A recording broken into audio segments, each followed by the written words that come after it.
খালি খারাপ আমার নুস্তাব সদর অস্ত্র বাইর করলো ওই ভিডিও ফুটেজের সাক্ষাৎ অস্ত্র বাইর করতে আর পিছন দেয় আমার এলোপাতি কুপাই আমার মিথ্যা দিল তাহলে আবার হলো আমার আমি কোনো মুড়োপাতি দেখতে কোনো সত্যি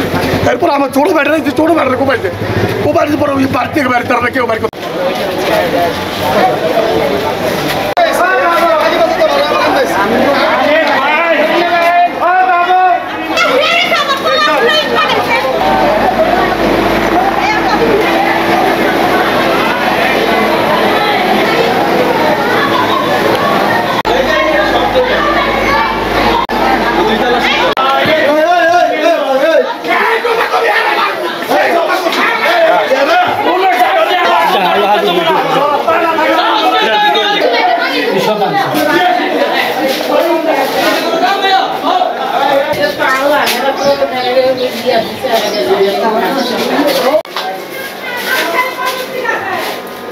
আজকে বড় বড় চাকরি চুপ হয়েছে এই যে চিপার পোড়াপে কি করো ওরা মাদক ব্যবসা করে। আমরা পাড়ার পঞ্চায়েতের সভাপতি আমি মাদকদ্রব্য যারা এই এলাকায় বিক্রি করতো তাদের বাড়িঘর করার জন্য বন্ধ করার জন্য আমরা উদ্যোগ নেই। আমরা উদ্যোগ নেওয়ার পরে তারা অতর্কিতভাবে আমার এই জায়গায় আইসা নিরহ মানুষদের অত্যাচার করছে। এর মধ্যে আছে মানিক, সনি, তারপরে বাংলার পোলার নাম জানি রাহাত, কুরবান, অনিক, এইগুলির নেতৃত্বে পুলিশ প্রশাসন, জেলা প্রশাসক এবং সেনাবাহিনী কর্মকর্তা এবং আঙ্গুদাসের দৃষ্টি আকর্ষণ করতে চাই। গত 17টি বছর আজমুল ওসমান খুনি আসমুল ওসমান খুনি ওসমান রাঙ্গুদের প্রতিটি পাড়া মহল্লায় মাদকের ঘাঁটি বানিয়েছে। তখন যারা তার সাথে থেকে এই মামলা বেচা কিনা করছে, এখন ওই লোকেরা আবারও শ্রম পাল্টিয়ে আমলাপাড়া গার্লস স্কুল, আমলাপাড়া মাদ্রাসা,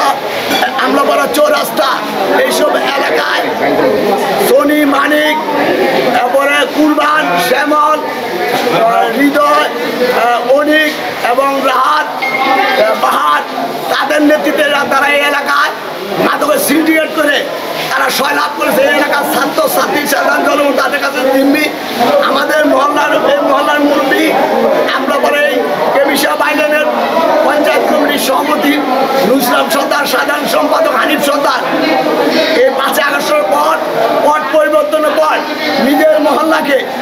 মাদক মুক্ত, সন্তান মুক্ত করার জন্য পঞ্চায়েতের মিটিং ডেকে তাদেরকে পালন করে দিয়েছে। আজকে তারা ওই সকল সন্ত্রাসীরা রাইফেল ক্লাবের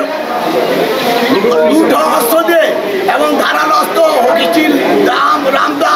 ধারালো ছুরি দিয়ে তারা আজকে সন্তানটা হামলা এবং আশেপাশে বাড়িঘর হামলা করেছে এবং অত্যন্ত হামলা যে করছে তারা এই এলাকায় মাদকের প্রভাব রাখতে চায়, মাদকের ব্যবসা করতে চায় এবং তারা এই এলাকায় জীবিত রাখতে চায় এবং তারা খুনি আজমুল ওসমানের লোক, ওসমানের লোক, তারা বিএনপির লোক না হতে আপনার জেলা প্রশাসক, পুলিশ সুপার এবং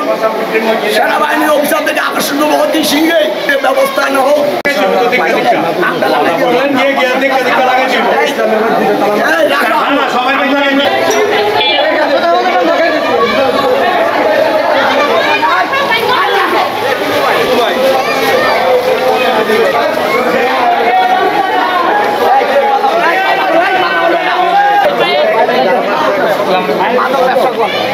মাদক ব্যবসা করে পঞ্চায়েতের